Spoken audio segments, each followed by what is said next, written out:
Там действительно на этом пикете было довольно много людей, были и провокаторы, что говорит о том, что мы стали неудобными для правящих партий, и правящие партии начинают нас, ну, назовем это, опасаться. Потому что мы действительно, скорее всего, представляем уже какую-то силу, которая может повлиять на исход предстоящих выборов и всех других выборов. Плюс, может быть, опять похвалюсь, но наша заслуга в том, что мы делаем. Мы собирались на пикет за Мэдниса, мы это сделали. Мы собирали подписи против мусоросжигательных заводов, мы это сделали.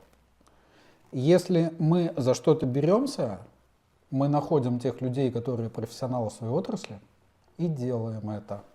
Мы — это партия Суверена Вара.